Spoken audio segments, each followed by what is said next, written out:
Hello, everybody, and welcome to today's Mike Aim Show, where you can see that we are going to be discussing how to become the apex supplier at more of your clients. And I love the imagery that phrasing conjures up. Now, I am, of course, joined by the marvelous and magnificent Mike Ames. How are you doing today, Mike? If I was any better, I'd be twins. That's That's how good I am. Partly because I'm going to Wales at the weekend, and partly because I'm here talking about one of my favourite subjects. And I too like the word apex. It's kind of got that thing going on, really, isn't it? It's like got real mental imagery, but you forgot another reason why you're happy today. Because Ruella said she'd come back on the show and do that now. Okay, it's very hurtful, isn't it? I'll wait. You're back, aren't you, from your holly bobs? And I'm not as good as Ruella, but I think we can all agree I'm better than Pete. Well, I think that's moving on. Moving on. Yeah, that's a bit cruel, but my Pekingese dog is better than Pete. No, Pete was very good, actually. He was very good. I did watch. But No. I've returned to my rightful place. So, Mike, we spoke about this apex supplier, which does conjure up some real good mental imagery. But why is that important? Why is that something that a business owner should appeal to be? What does it do? Okay, two reasons for that. Because if you're the apex supplier, you make shed loads of money. I mean, if I can just swear for a moment, which I don't normally do on this show, shit tons of dosh. Let me show you something, right? This was the turnover of my very first recruitment business back in the day, as you can see. And what happened from 1994 towards the end, well, to the end of its business, we sold it at that point, was we really got a handle on client care. So before that, we were winning new clients and making money and yada, yada, yada, yada. We had a transition 92, 93 to make ourselves scalable, did all of that. But what really mattered was how we treated our clients. That's why we did that. It's just a license to print money, quite frankly. And, I don't know about you, Kirsty, but if you buy things from companies and they look after you, you go back, you give them preference, you give them, the doubt between you and someone else, they favor you. It's just fantastic. It doesn't seem very much, but it's huge. The second reason is that, as we predicted on this show a few weeks ago, there is going to be a bit of a downturn, a bit of a bummer. Nobody knows when it's going to happen, although there's some predictions now from the Bank of England. Nobody knows how bad it is. Nobody knows how long it's going to last for. And as recruiters, which most of you are, nobody really knows whether it's going to affect you in your sector or not. But it's coming, right? I'm telling you now, when there's a downturn, not like we had in 2020, because that was like, whoosh, that was immediate across everything.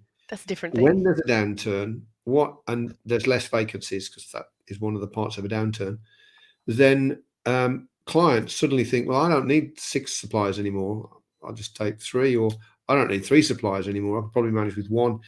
But no matter how many suppliers they go down to, if you're the apex supplier, you always get your vacancies, whatever else happens. And that's the point. That's the prize that you're fighting for, to be the first choice. So essentially, it doesn't make you recession proof, because I think there's very few things that are really recession proof, but it definitely makes you recession hardy. Yeah, that's exactly what it does. Yeah. And if you should measure your first choice. I'll talk about that in a little while, actually. But you can measure it so you can see really if there's a downturn, what would happen. You can model it out, and you should, because there's going to be one whenever it happens. So, but even if there isn't, this is a cool thing to be, because the apex supplier makes most of the money. That's the deal. So why wouldn't you be that way? Okay, so on that, you mentioned that you need to become first choice. That's what you need to do. First choice client care in the note to this. What does that look like? Because that can conjure up various mental images to people. What does that actually look like in practice? Okay, I thought you were doing this. Just kidding. Just kidding. Yeah. Okay. Well, 3 things really. You just have to go 3 goals to achieve, really, and this is how it defines it.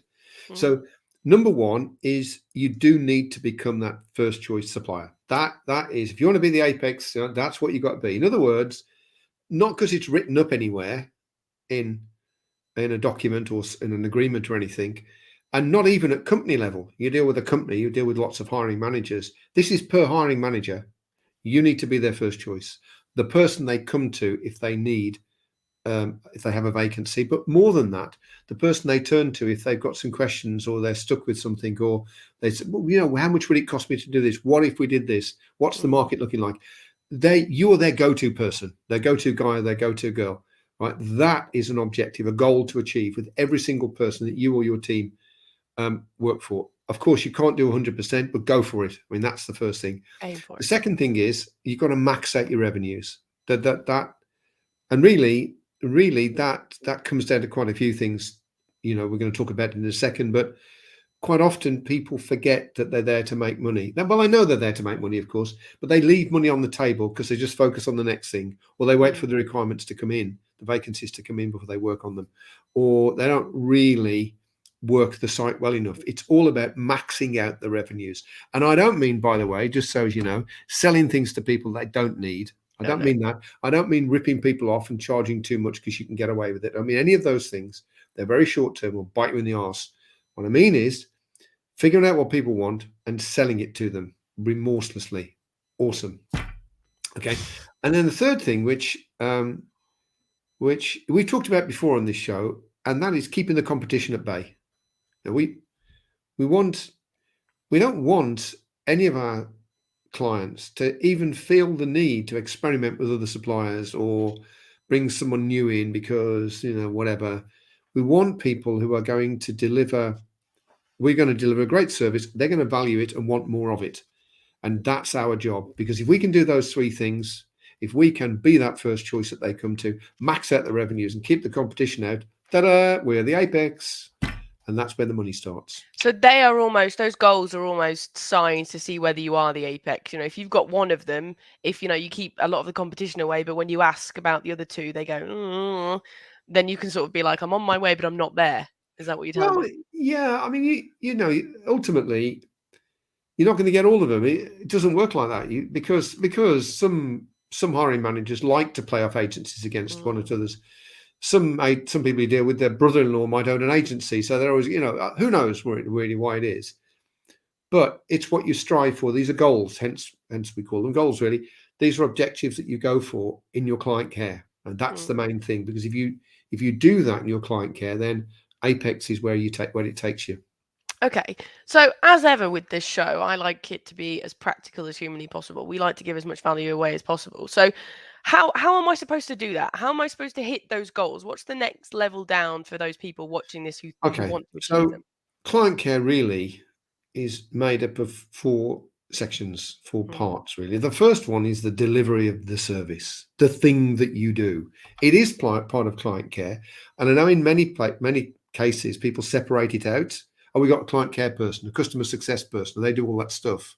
And then a bunch of delivery people. No, delivery is part of client care. It's just a fact of life. That is the deal. Right?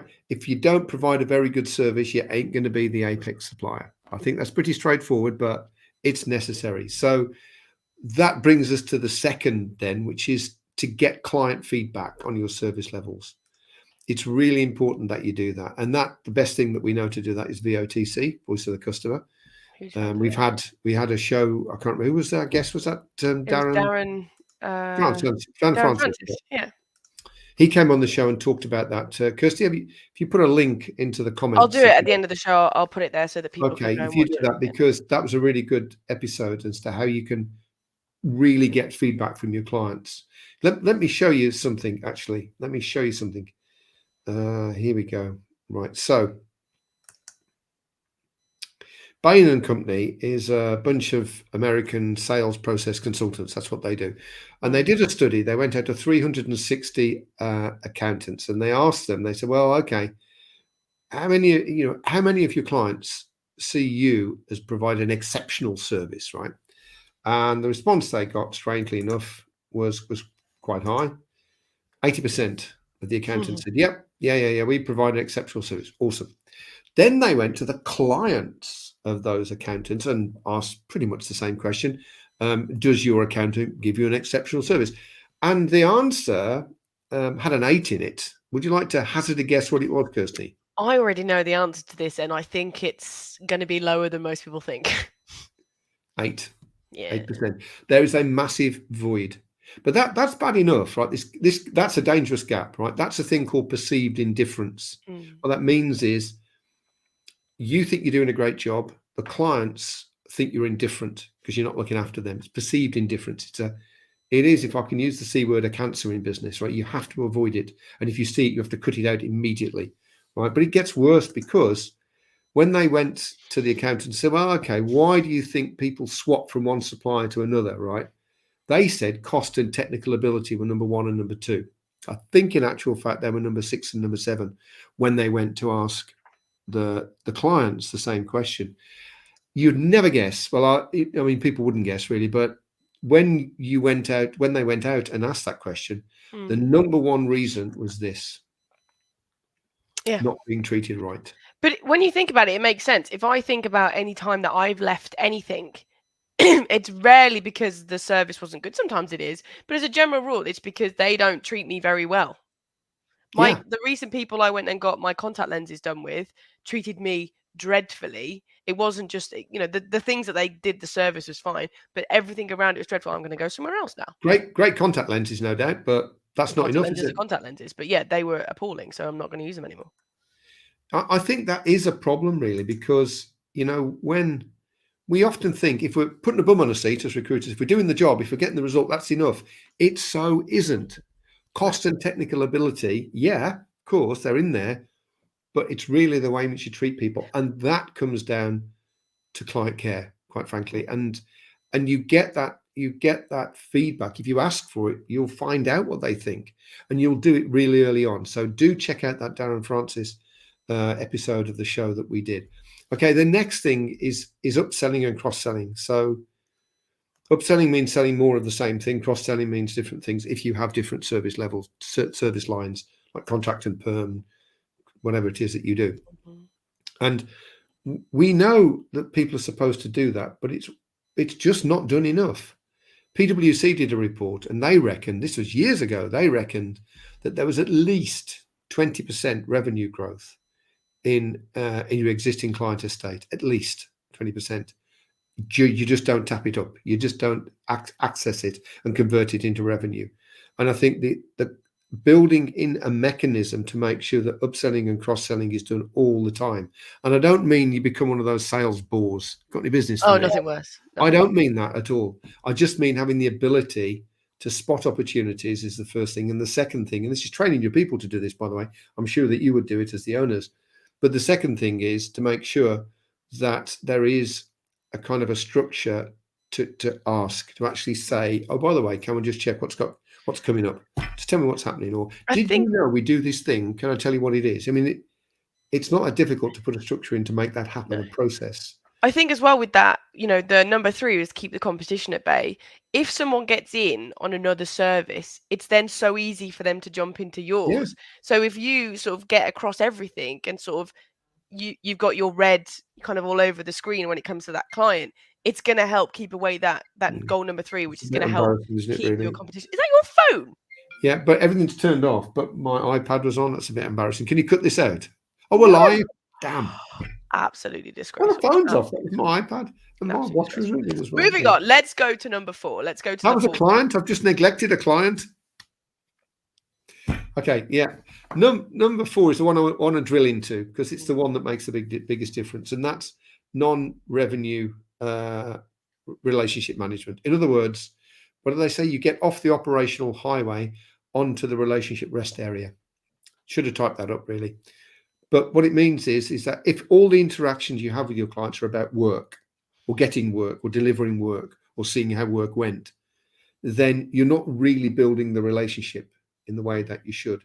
What we're looking at is non-operational, non-revenue related conversations, interactions, going to see people, speaking to people, and so on and so forth. And the research around this, there's loads of it, right? Who's that salesman we really like? It'll come to me in a minute. A car salesman in the States. It was just a master of this. I'll put begins with a G anyway. But this is what it's all about, right? So I want to talk about this for the rest of the show. Basically, it's really important. And I think with this one, just before we go on as well, it's something that often gets neglected when you're busy. when you're locked on the operational highway, just putting a bum in a seat, finding candidates, doing your best to manage, you forget about, you just drive past the rest areas and you don't stop. And that is very dangerous. 2/3, 67% of people left because perceived indifference, they weren't being treated properly. And I think the thing to mention here as well with that perceived indifference is, and this bit, is at the moment when work is good, a lot of recruiters are telling us it's been, really busy. A lot of people we know have had like record quarters or whatever after COVID. They're kind of ramping it up again. When the recession comes, that's going to be different, and that's when perceived indifference really comes in, because at the minute everybody wants people and they're there's lots of jobs, so it's there's lots of work around. Yeah.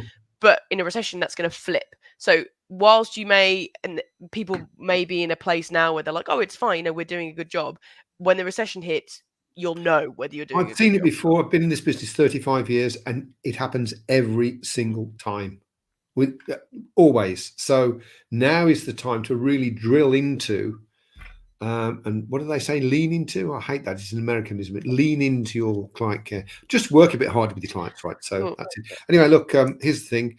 Just Google this guy, Joe Girard. Oh, yeah. Yeah, he was an American car salesman, top American car salesman in the US 10 years running. Did you do Toyotas? No, that was another guy. Oh, Anyway, la-di-da, but the way in which his non-revenue relationship management work was outstanding. But anyway, let's press on. So let's look at the first tool, Mike, because you mentioned tools here, and we're going to be looking at the first one now, which is... Let me bring this up for you. Ta-da! There you go. It's a client concentration matrix. Now, the columns are fairly easy. If you ask a client, well, are we your apex supplier? Are we your first choice? Do you come to us first? Do you treat us differently to the other suppliers? They're going to say yes or no. It's easy. It's a kind of a black or a white thing.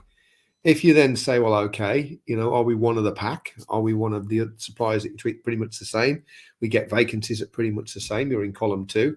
If you don't even have to ask the third question, because if you ain't in the first 2, you're in the third column, right? So, and that is what it is. It's dead easy to find. The rows are dead easy as well, because you just go to your sales ledger and you pick out what you would class as your highest amount of money per client. Those are your high value clients. And then the lowest that you would get out of bed for, that's your low value clients. The ones in the middle are obviously your medium value clients. So that, by the way, if you can see there, that is potential. So you could be working with a client and you're only placing 1 or 2 people a year, but they take 50 people, right? So they would be a high potential value. Even though you aren't in that position yet, you're only doing small amounts of money, they are a high potential value client for you. So they would go somewhere on the A. Well, if you're only doing sort of low amounts of money, you're going to be in A2 or A3, I would think. So once you've done that, then you can use those colors, and those colors relate to a client care regime, which I'm going to talk about next. 3-tier client care regime. But if you've got any questions on this, please fire this up, because this is a really important tool. I use it all the time with my clients, and it's really cool. What you need to do is write in the names of the people that you provide staff to in those boxes. And as I think 2 of the biggest wins when it comes to this, 2 of the biggest uses for this tool are twofold. One, when you're really, really busy and you've got requirements coming out of your ears and you're sort of chasing them all, if you do this and you find that you're doing a lot of work for the people in the red or the orange and neglecting the green roles, the roles from the green clients, that's how you can change that. You can make sure that you're giving the most value to the most valuable clients, which is what we want to do. But secondly, as a leader, I feel, will have a better idea on this. But the whole point of this is we want to be scalable in our business. We want to be apex. You can't do that by yourself. So using this with your employees and getting them to understand it and getting them to say, like, okay, well, where do you think it is, and sort of maybe tweaking them a little bit, it's going to make them work on the right ones without you having to be like, go here or go there, right? Because quite often people are attracted to clients who treat them well, who are nice to them. And there is no column on there to being treated nice. It's not that. It's where that's our supplier position. We know what it is. That's how much money we can make out of them. We know what that is.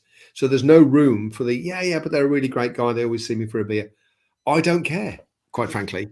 I don't care. So the idea is to put the effort where the potential value is, and this will do that better than anything else I've ever seen. Now, green, orange, and red relate to different versions of what's called, I can show you this here, a client care regime. Now, I'll come back to the colors in just a moment, but let me tell you very quickly what this is.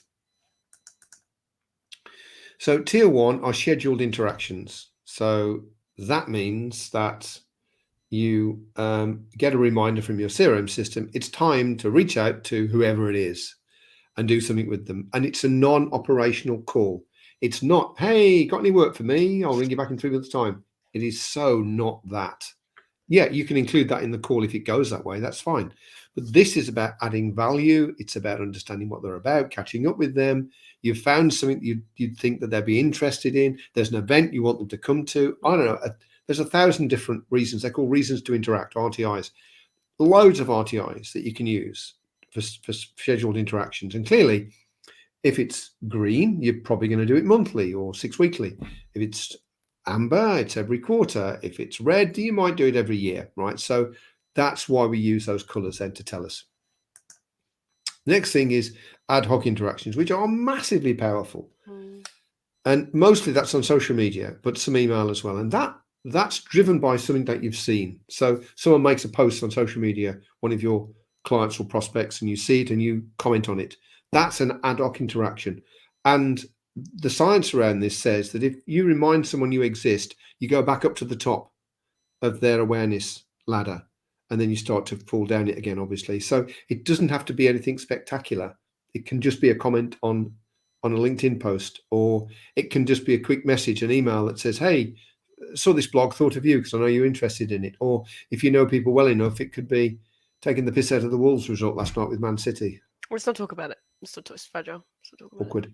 That was going so well, wasn't it? Until anyway, but whatever it is, it doesn't matter. It's just an ad hoc interaction, which is usually very small. Like I said, email, WhatsApp, whatever, and it just reminds them that you exist, and it's not moany or preachy or in any way, shape, or form a waste of their time.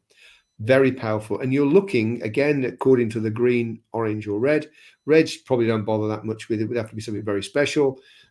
Green, a couple of times a month if you can manage it. Orange, at least once a month. I mean, that's what you're looking for in terms of that. And then finally, the subscription level, right? So that means something that you send out religiously every month. So it could be a company thing that you can then send to other people, or you can get people to register to, or it could be something you do. LinkedIn now does a really good newsletter feature where you publish an article. People have said they want that article, and then it goes out. By the way, I'll be publishing mine on Friday. Check that out if you subscribe to it. But the point is, every month it comes out, and every month people see it. So even if they don't read it, again, it's that Mia effect that says, oh yeah, they're those guys. And it will often prompt them to do something, or at least remember who you are. Now, that is the basis of 3-tier client care. And if you implement that, or 3 versions of it, according to red, amber, or green, then let me just put you back to you if I can. Then it will massively combat perceived indifference, because it is a horrible thing and you have to avoid it. And it happens to everybody. The signs, that thing where a client used to give you everything and treat you and return your calls, and they're not quite so warm now, or you realize one of your competitors has started to doing a bit more on a site that you thought you were the apex for. Service levels are dropping, right? VOTC without any delay. Don't know what the hell's going on there, and then fix it. But it's happened because you're spinning too many plates, and some of them are starting to wobble. And if a plate falls off and breaks, you ain't putting it back up there. So what a great metaphor that was. It is. It was a great metaphor. You should write that down. You should record that in some way. You think so? Maybe. But yeah. I think, again, with this 3-tiered thing, it's really key to understand that, first of all, when you're busy, how many times have you done that yo-yo thing where you're really, really busy? So you don't really do a lot of new business because you're too busy. Who needs new business? So it goes down. Then suddenly it drops, whether it's a recession or something else. And then suddenly you're scrambling around 6 months behind where you should be. Whereas you're behind, it's too late. Yeah, and when the market goes, because the markets always go very quickly, they don't hang about a few weeks sometimes, and they can Right? If that happens, it's no good then being everybody's mate. It's like, oh, there you are. Everybody knows then as well, and everybody remembers. You remember the people who come out of the woodwork when Yeah. things are dark. You do. You do, yeah. So don't be that person. Be the person that's there anyway. So, and the other thing I like about the contact regime is the email, the tier 3, takes no time at all. It could be managed by your business in many cases. You just send it to people, or you write takes an hour for me to write an article every month. No big deal. Tier 2 is ad hoc. You can just fit it in. You can just have a quick look. Oh yeah, I'll make a little comment. You don't even notice you're spending your time on it. And tier 1, you're going where the money is. So yeah, you're investing some time, but that's your job. That's what you have to do. But it's not vast amounts of it. You don't always have to go and see somebody for lunch. You can just ring them up and have a natter with them. So it's not particularly time consuming. You just need to be organized, really, and be on top of the game. Okay, all right. So, Mike, if I may, I'm going to round up in a second. But can we first talk about who we've got next week, and then I'll do the roundup and we'll do the top tip. You can. Who are we doing? What are we doing next week? There we go. This is one of those, those 7 pillars we did a few shows ago for a scalable business. You want your business to be scalable. One of them is 4 C's of recruitment marketing. Well, we're going to talk about that. And what I like about this, Mike, as well, is you were historically quite kind of also a little bit hating of marketing. You had a bad reputation for it. Yeah. But now you know where it is, and it's probably not what a lot of people think it is. Well, no, it isn't, right? I'm going to talk about the 20%, but interestingly, I used to say, well, I grew a £40 million business in 10 years. You saw it earlier. I didn't use marketing at all, which I didn't. We did zero marketing spend. I now realize if I'd done marketing properly, I'd have had an £80 million business in the same period. So yeah, you can do it, but you should do more of it, really. So we're going to drill down on those 4 C's of marketing, and you'll be getting an invitation for that later today, I think. So hopefully you can make it to that. Okay, right. So, Mike, if I may sort of summarize what we spoke about today. Today, the whole point of being, recession hardy, if not recession proof, is to be the apex supplier, is to be that number 1 supplier so that you can max out your revenues on site in an ethical way, because that's important. And also you can keep that competition away, because when things get hard in a recession, or when things get hard because jobs start drying up a little bit, competitors get dirty, and very often it becomes about price. So if you can do this, you can keep your margins decent and not have to get in that price war. Yeah. So the way that you do that, so the way that you do that is you make sure your delivery is on point. You're putting a bum on the seat, but you make sure you do it in a way that makes your client happy. You check with your client that they're happy. You do that VOTC. You make 100%. Sure that 100%. Perceived indifference is not an infection on your client site. You also do up and cross-selling. You can train your staff in how to do that. There's certain triggers that they can do. It doesn't mean that they have to be the one selling it. All they have to do is notice it and tell you, which is a different thing. And then also to make sure that non-revenue relationship management is there, to make sure that people don't just feel like they are a paycheck to you. They feel like you're almost enough. Yeah. I mean, you made a very good point. People often feel just a source of revenue. That's what they feel. That for you, they just provide you with money. You obviously provide a service, and that's great, but people want more. And so get off that operational highway, see the relationship rest area, pull in and shoot the breeze, because that's what people really want, Yeah. And with that, the way to sort of some tools to do that, to make sure, is first you've got the matrix, the client concentration matrix, which will help you make sure that you're spending time and effort, and your people are spending time and effort on those green people, the people who are going to bring you the most revenue, who are going to be the easiest clients for you, the most enjoyable, and who can make your business grow.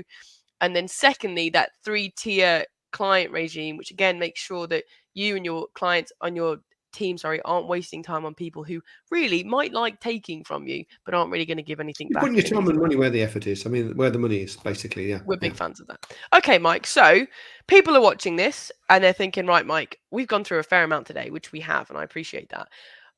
What am I supposed to do first? Where am I supposed to start with this, Mike, to get myself to that apex supplier? Dead simple, really. It's that client concentration matrix. Fill it in. It's the easiest thing in the world. You can find out which box each of your hiring managers, the people you deal with. So it's not per company, it's per hiring manager, obviously. You can find out which box they're in, dead simple, and you can put them in the right box. That then is the beginning of your client care regime, because it means that you're going to put most effort where there's most money coming your way. dead simple to do. Okay, fantastic. Well, I think it's been a great show. It's been lovely to be back. I missed it. I've missed my 2 weeks, and I love this. I love just mocking you, Mike. It's my favorite thing to do.